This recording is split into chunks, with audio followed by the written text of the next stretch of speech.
Ibinasura ng korte ang naging kahilingan ni Pastor Apollo Kibuloy na ilipat siya sa kustodiya ng AFP mula sa Custodial Center ng PNP. Dahilan ni Kibuloy ay may banta umano sa kanyang buhay.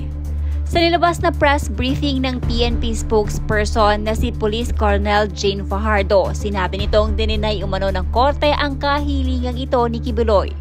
Nitong Biyernes nga ay nagtungo si Kibuloy at ang ilan pang sangkot sa kaso na sinampa sa kanila na human trafficking na mariin namang pinabulaanan ng kampo ni Kibuloy. Ayon sa abogado nito ay walang alam at inosente umano ang kanyang kliyente sa mga paratang dito. Kaya naman not guilty ang inihain ni Kibuloy at ng kanyang mga kasamang akusado. Samantala, hindi naman lubos akalain ng isa sa mga naging biktima ni Kibuloy na itinago sa pangalan Amanda na makakasuhan niya ang nanghalay sa kanya matapos ang mahabang panahon. Taong 2014 umano nang galawin siya ni Kibuloy, taong 2016 naman nang ito'y makatakas sa tulong na rin umano ng kanyang mga magulang. Dahil sa naging pagtakas ni Amanda at ng kanyang pamilya sa KOJC, matindi umano ang paninira sa kanya ng KOJC member magpas hanggang ngayon. Umano ay hindi pa din siya nito tinitigilan. Labis-labis naman ang naging pasasalamat ni Amanda sa pamilya nito dahil anya, hindi siya nito iniwan kahit na miyembro umano sila ng KOJC. Paglalahad pa ni Amanda, marami pa din umanong katulad niya na hanggang ngayon ay nasa KOJC pa din. Hindi daw makaalis dahil sa takot sa banta ng kanilang buhay. Pinasahan po sila ng information at like I said earlier, so lahat po sila ay nag-plead not guilty doon po sa 2 counts po ng qualified human trafficking po. Pagkatapos po noon ay hiniyag po yung mga motions po na in-enter po, and motion and manifestation po na in-enter po ng mga lawyers po ng mga accused, particularly yung transfer po nila from the custodial facility to AFP since nagsubmit na rin po ng formal reply po ang AFP objecting doon sa motion po nila na i-transfer po from AFP and PNP, so dininay na po ng court yon. And then nag-motion din po ang mga abogado po ni Kibuloy na malipat po itong si Kibuloy at si Ingrid Canada doon po sa Veterans Memorial Center po sa Davao because accordingly ay meron po silang mga existing medical condition at nahihirapan po sila sa custodial facility at ang decision po ng judge po dyan ay ni-require po ang PNP na sila po ay titignan po ng mga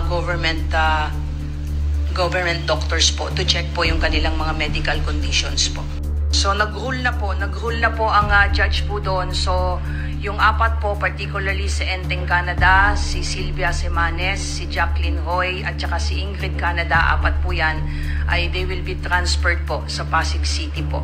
Naglabas na po ng commitment order po. However, si Pastor Kibuloy po, pending resolution po doon sa kanilang motion to be checked by the medical doctors po na manggagaling na ipoprovide po ng government po ay may iwan muna po siya pansamantala sa custodial center po.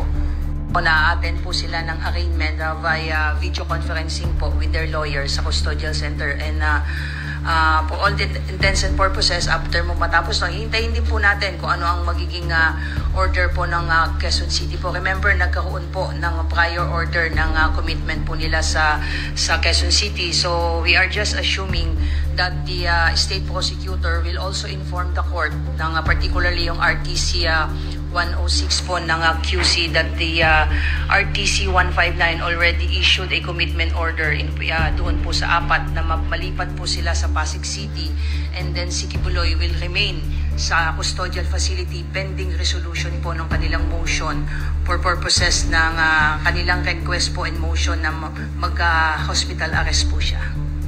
Yun po yung napag-usapan po doon because he will undergo a medical assessment po ng mga government doctors po. Si Pastor lang po, kay Pastor. But yung the remaining 4 accused pursuant to a order of commitment po ay ililipat po sila sa Pasig City po. Yung secretary arrest before the 2. Yeah.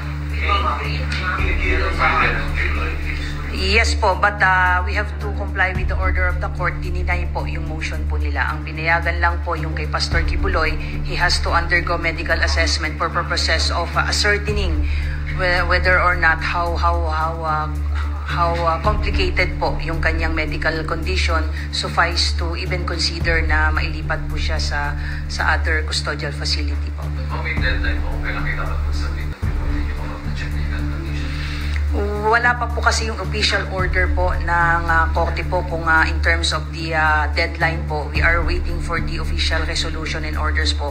Yung mga sinasabi ko po sa inyo are just verbal instruction o verbal order ng judge po during the proceeding po. Ma'am, sino yung naglabas? Anong court yung naglabas ng order to deny yung paglipat niya sa itong kay Kibuloy? Ito pong 159 po, kung saan po sila na-arraign this morning. RTC 159 po ng Pasig. At the same time, ma'am, comment nyo rin, nag-file ng comment opposition ang PNP.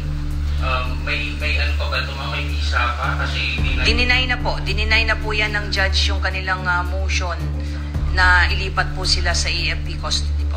Dininay na po yan ng korte. Tama na rin yung side ng complainant po sa arraignment kanina. Yes.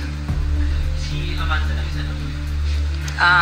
Yung complainant po is si minor AAA. We cannot give her name po. I understand isa po. Si minor AAA po ang nandoon po. Updated kay Queen Canada? She was also present during the arraignment kanina po at dinala po siya from Pasig jail po. Dinala po siya doon ng mga warden po. And then binalik din po uli siya sa Pasig City Jail po. So, ibig sabihin, hindi pa rin sila magiging magkakasama? Well, depende po yun sa ano na po yun, decision na po yun ng Pasig City Jail kung maililipat po sila doon within the day kung saan-saan po sila ilalagay po sa loob ng kanilang detention facility po. Wala na pong say po doon yung PNP. Ang gagawin lang po ng PNP is to comply with the order of the court transferring and committing the four doon po sa Pasig City Jail po. Wala magiging opposition na side ng cross side PNP sa motion for hospital. Well, nag-object din po yung prosecutor natin. That's why the judge ordered that the Kibuloy should be checked and evaluated by a government doctors po to check his medical condition po. Kung ibig sabihin ng government doctors, kasama din yung mga doctor natin dito sa PNP? Yes. Ano po ang sakit ni Pastor? May mga iniinom po siyang mga maintenance medicine po. For hypertension? Kasama po yun.